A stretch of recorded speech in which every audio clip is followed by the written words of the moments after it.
बिस्मिल्लाहिर्रहमानिर्रहीम। अस्सलाम वालेकुम viewers, welcome to my channel. तो आज ही जैसा कि आप देख रहे हो ज़बरदस्त किस्म की बोटियां नज़र आ रही हैं फ्राई। ये एक ऐसी रेसिपी है जो बिल्कुल यूनिक तरीके से बनेगी और बिल्कुल डिफरेंट बनेगी और चटपटी चटखारा बोटी होगी, लेकिन बिल्कुल डिफरेंट होगी। और आप इस बोटी को बना के खा के बाकी सारी सीख बोटियों को, सारी दूसरी मसाला बोटियों को, सारी दूसरी जो डिशेस हैं उसको भूल जाओगे और बार बार बनाओगे। इतनी मज़ेदार होगी और दूध हजम भी होगी और आप एक बार बनाओगे तो बार बार खाने को दिल करेगा कि इसे और बनाया जाए। और अपनी दावतों में ज़रूर इसे शामिल कीजिए। चाहें तो आप बोटी पराठा बना के खाएं, बीच में सैलेड बना के, चाहें तो आप पराठा और रायते के साथ आप खाएं, चाहें तो फॉक और रायते के साथ आप खाएं। वट एवर यू वांट, जैसे भी आपको जी चाह रहा है खाएं, लेकिन हर तरीके से बहुत ही मज़ा देता है, बहुत ही यम्मी है। तो चलिए बनाना शुरू करते हैं। इसके लिए मैंने बीफ लिया है और ये 1 kg होगा। और ये देखें, इसकी बोटी ऐसी होनी चाहिए, बिल्कुल साफ शिफाफ, कोई छीछड़ा कोई चर्बी फालतू नहीं है। और ये 1.5 इंच की होगी, 1.5-2 इंच के अंदर होनी चाहिए। ये बहुत छोटी भी नहीं होनी चाहिए, बहुत बड़ी भी नहीं होनी चाहिए। और साथ मैंने 2 बोन्स शामिल की हैं ताकि हम इसको बॉयल करेंगे तो उसमें इसका अच्छी तरह सूप शामिल हो जाए। तो ये देखें, बिल्कुल साफ करके ये मैंने इस तरह रख लिया है। 1 टेबल स्पून हम डालेंगे लहसुन अदरक का पेस्ट, ये भर के चम्मच डाल देनी है। और साथ कुछ मसाले हैं, वो यूं हैं कि ये सफ़ेद ज़ीरा है, इसको पाउडर बनाया हुआ है, ये 1/4 टीस्पून है। और नमक 1/2 टीस्पून से थोड़ा सा ज़्यादा होगा, अभी नमक की क्वांटिटी हम कम ही रखेंगे। 1/4 टीस्पून ये काली मिर्च है, 1 टीस्पून ये रेड चिली है, लाल मिर्च, और 1/2 टीस्पून से ही थोड़ी सी कम ये हल्दी है। और 2 ये दालचीनी के मैंने पीसेस ये डालने हैं खुशबू के लिए, ये भी इसमें शामिल कर देंगे।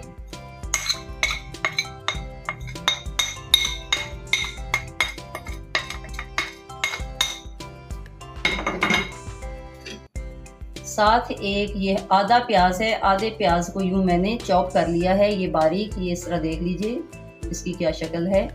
और ये भी शामिल कर देना है। चूँकि 1 kg गोश्त है तो इस तरह ये एक प्याज है, बड़ा हो तो आधा प्याज कर लीजिए, छोटा है तो पूरा कर लीजिए। उसके अलावा ये बड़े साइज़ का टमाटर था, बड़ा यानी मीडियम साइज़ का टमाटर था, और उसका ये पेस्ट है आधे टमाटर का, ठीक है, ये भी इसमें शामिल कर रही हैं।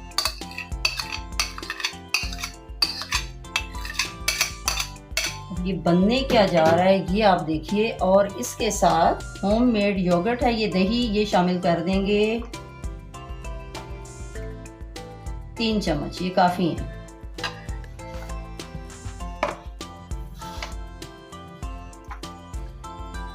इसके अलावा हम इसमें शामिल करेंगे, तो ये 1 टेबल स्पून सिरका है। और अगर सिरका नहीं तो आप इसकी जगह नींबू भी डाल सकते हैं, थोड़ी सी इसमें खटाई होनी चाहिए। और साथ डालेंगे 1/4 चम्मच फूड कलर, जो जर्दा का रंग है वो है, 2-3 पिंचेस ये कलर के हो जाने चाहिए। ये इसको करेगा खूबसूरत और खानों के टेस्ट के साथ साथ उसका रंग भी अच्छा होना चाहिए, जो खानों को अट्रैक्टिव करता है दूसरों के लिए। तो इसको अच्छी तरह मिक्स कर लेना है। और इसका देखिए कि इस तरह फिर ये टेक्सचर, इस तरह ये शक्ल इसकी बनती जाएगी। अच्छी तरह इसको मिक्स कर लें ताकि मसाले बोटियों में अच्छी तरह शामिल हो जाएं।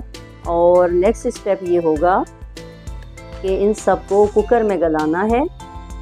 इस सब को डालिएगा कुकर में और साथ शामिल करेंगे 1 गिलास पानी। बहुत ज़्यादा पानी शामिल नहीं करना क्योंकि ताज़ा गोश्त है तो गोश्त के अंदर भी पानी होता है।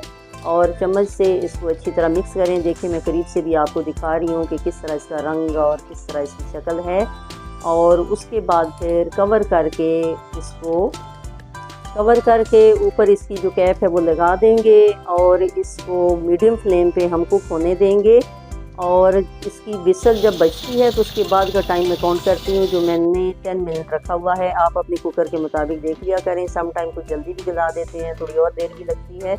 और 10 मिनट के बाद फिर इसको बंद करके छोड़ दिया करें। जब ये ठंडा हो जाए, स्टीम निकल जाए, उसके बाद इसकी लिड हटाएं। तो अभी मैं चेक कर रही हूँ, गोश्त अच्छे से गल गया है। और यहाँ पे अब इसका जो एक्स्ट्रा पानी जो सूप है उसको हमने सुखा लेना है। और ये देखें, ये कम होता जा रहा है। हमें अब ये सूप और ये पानी हमें नहीं चाहिए और इस तरह हमने ड्राई कर लेना है। और बहुत ज़्यादा भी ड्राई नहीं करना, बस इतना काफ़ी है। फ्लेम को ऑफ़ कर देना है और सारी बोटियों को आप किसी दूसरे बोल में निकाल लीजिए। तो नेक्स्ट स्टेप शुरू करते हैं। यहाँ पे मैं एक बड़े बोल में निकाल रही हूँ, जैसा कि आप वीडियो में देख रहे हैं। और इसके अंदर ये जो दालचीनी का पीस मैंने डाला हुआ था तो वो आप निकाल देंगे। और यहाँ शामिल करूँगी मैं 1 टेबलस्पून सोया सॉस। बस इतना ही करना है, इससे ज़्यादा नहीं करना क्योंकि ये काला कर देगा। और 2 टेबलस्पून चिल्ली सॉस के डाल दूँगी। और यहाँ पे 1/4 टीस्पून नमक है और 1 टीस्पून चिल्ली फ्लेक्स है। और इस तरह 1/2 टीस्पून ये ज़ीरा है। ये मोटा मोटा थोड़ा सा पिसा हुआ है, दाना टूटा हुआ है, ये करीब से देख लीजिए, यानी 1/2 टीस्पून से थोड़ा सा कम होगा या इतना ही होगा। और 1/4 टीस्पून जो है ये रेड चिल्ली है, 1/4 टीस्पून ब्लैक पेपर है यानी काली मिर्च है। क्योंकि चिल्ली फ्लेक्स जो है वो 1 टीस्पून में भर के डाल रही हूँ ताकि जो इन बोटियों को मज़ीद चटपटा करेगी, चटखारा करेगी। तो मैं जो है वो बहुत ज़्यादा मिर्च वाले मसाले नहीं डालती। अगर किसी को बहुत ज़्यादा चटपटे डालना हो तो फिर और डाल लीजिएगा, थोड़ी और डाल लीजिएगा, टीस्पून की जगह टेबलस्पून कर लीजिएगा। और यहाँ पे एक और बहुत ही ज़बरदस्त किस्म का ये सूखा धनिया है जिसको मोटा मोटा पीसा हुआ है। ये हावन दस्ते में आप पीस लिया करें। तो ये 2.5 टेबलस्पून डाला है। इसके अलावा ये 3 टेबलस्पून भर के कॉर्नफ्लावर के मैं डाल रही हूँ। तो ये पूरे 3 टेबलस्पून हो जाएंगे।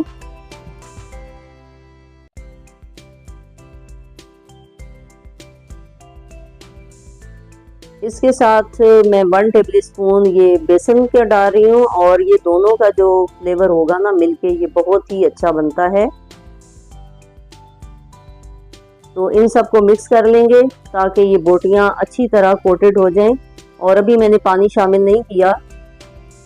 और जब लगे कि बहुत ड्राई हो रहा है और शामिल नहीं हो रहा तो चाहे तो थोड़ा सा पानी भी शामिल कर लें। और असल जो चीज़ है कि इन बोटियों को अच्छी तरह कोट करना है।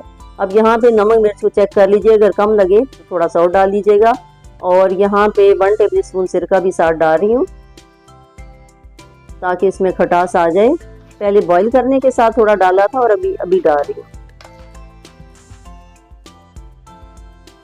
और इन सबको मिक्स करके तो आप देखिएगा कि नेक्स्ट स्टेप क्या है। और इसका हर स्टेप ही बड़ा इंटरेस्टेड भी है। और साथ साथ जब पका रहे होते हैं तो खूब खुशबू आ रही होती है। और यहाँ पे मैंने कढ़ाई में तेल को गरम किया। तेल थोड़ा सा ज़्यादा ही डालिएगा। और उसके बाद 1 बाय 1 एक एक करके बोटियों को आपने तेल में डालते जाना है, यानी फ्राई करने के लिए, डीप फ्राई करने के लिए। तो कढ़ाई ऐसी होनी चाहिए कि जो बिल्कुल गहरी की तरह, वो कुएं की तरह ना हो। बस ऐसी कढ़ाई हो तो अच्छा है, वरना फ्राइंग पैन ले लीजिए और तेल थोड़ा सा ज़्यादा ही डालिएगा। तो 1 बाय 1 करके डालना है ताकि सारी बोटियां आपस में चिपक ना जाएं। और ये देखिए, पहले चूँकि तेल गर्म था तो ये जल्दी ही फ्राई हो गई हैं। और इसको पहले जो डाली है हम निकाल लेंगे। और बड़े आराम से हल्के हाथ से मैंने थोड़ा सा इनको हिलाया है, ऊपर नीचे फ़ौरन नहीं करना वरना ये सारा मसाला उतर सकता है। तो जो पहले डाली थी वो बन गई हैं, तो इसलिए वो काली काली हो रही थी, तो मैंने इसको निकाल लिया। और फिर मैंने फ्लेम को थोड़ा कम कर दिया है क्योंकि जब शुरू में ऑयल को गर्म करो तो ऑयल बहुत तेज़ी से गर्म होता है। तो बाद में थोड़ा सा मैंने मीडियम से थोड़ा कम कर लिया था, लेकिन बहुत ज़्यादा लो नहीं करना क्योंकि और इसकी बोटियाँ पकी हुई हैं। तो हमें बस ऊपर का जो मसाला है उसको थोड़ा सा ही पकाना है, तो वो जल्दी पक जाता है। तो इस तरह ये देखिएगा कि वो बिल्कुल काली काली ना हो। और यहाँ क्या है कि वो अगर वो बिल्कुल थोड़ी सी डार्क ब्राउन भी हैं तो कैमरे में आपको ऐसी लगती हैं, क्योंकि जो इंसानी आंख है ना, ज़ाहिरी बात है, वो कैमरा तो बहुत ही स्प्लेंडेड है। तो इसलिए कैमरे जितने भी अच्छे हों मोबाइल के, लेकिन वो उस तरह इफ़ेक्ट नहीं देते जितना होना चाहिए। तो ये बड़े अच्छे यानी डार्क ब्राउन हैं, यानी वो क्या कहना चाहिए, लाल से थोड़े थोड़े नज़र आते हैं। ये ऐसे हैं लेकिन कैमरे में थोड़े से एक्स्ट्रा आपको दिखते हैं। जब करीब से मैं करके दिखाऊंगी तो फिर सही आपको पता चलेगा। तो ये बहुत ही ज़्यादा यूनिक और मज़े की बनती हैं। तो इन्हें जब आप अपनी दावत में शामिल करोगे तो एक डिफरेंट चीज़ होगी, अच्छी चीज़ होगी और खाने वालों के लिए बड़ी अट्रैक्टिव होगी। तो ये देखिए 1 बाय 1 जैसे जैसे मुझे लग रहा है ना कि ये ब्राउन हो रही है, तो मैं फ़ौरन उनको इसी तरह निकालती जा रही हूँ, क्योंकि हम डालते भी तो 1 बाय 1 डाली थी ना। जैसे जो पहली डाली थी ज़ाहिर बात है वो पहले पकी हैं, जो बाद में डाली हैं तो वो बाद में पकी हैं, और हर एक ने अपना टाइम इंसाफ के साथ पूरा किया है। तो इसके अंदर हम ये जो खड़ा खड़ा धनिया डालते हैं ना, धनिया, चिली फ्लेक्स, इसका एक अपना ही मज़ा है, ज़ीरा, इसका एक अपना ही मज़ा है। तो इसी तरह खड़े मसाले थोड़े से डालिएगा, मोटे मोटे। तो सारा इस तरह मैं जो सारी बोटियां निकाल लूँगी और इसके ऊपर जो है वो छिड़कूँगी चाट मसाला। तो क्या इसके टेस्ट को ये इन्हेंस करता जा रहा है, बढ़ाता जा रहा है। और ये देखिए, तो इसकी आवाज़ सुने ज़रा, कितनी क्रिस्पी है और क्रिस्पी खनक रही है। और ये देखें करीब से, और देखें जैसे जब मैं करीब से दिखा रही हूँ ना तो सुर्खी माइल दिख रहा है, तो दूर से आपको ऐसे लगेगा। अब एक बोटी तोड़ के भी मैं बताती हूँ। ऊपर से तो क्रिस्पी है, लेकिन अंदर से जो है वो ये देखें कितनी सॉफ्ट है, बहुत हल्के से हाथ से ही टूट रही है और अंदर से फुल जूसी है। मुंह में डालोगे तो बहुत ही जूस महसूस होगा आपको, बहुत ही ज़्यादा जूसी है। अब इसे चाहें तो वैसे ही बना के आप फोक के साथ जो है वो रायतों के साथ, चटनियों के साथ खा सकते हैं। मैंने जो रायता बनाया हुआ है तो ये आपको एक मैं टेस्ट करवाती हूँ। आपको मैं बस ऐसे ही टेस्ट करा सकती हूँ। बहुत ही मज़ेदार और यम्मी बनी है। मैंने बोटी पराठा भी साथ इस तरह बना दिया था, एक साथ पराठे भी रख दिए, रायता भी रख दिया, क्योंकि हर एक का जो है वो खाने का जो टेस्ट है वो अलग होता है। कोई बोटी पराठा खाना चाहता है, कोई डायरेक्ट रोटी के साथ खाना चाहता है, कोई फोक के साथ खाना चाहता है। तो बताने का मकसद ये है कि इन तरीक़ों से आप खा सकते हो और दूसरों को भी खिला सकते हो। बहुत ही मज़े की यूनिक रेसिपी है, इसे ज़रूर बनाइएगा और मुझे बताइएगा कि आपकी कैसी बनी। बस अपनी दुआओं में याद रखिए, खुश रहिए, एंजॉय कीजिए। अल्लाह हाफिज़।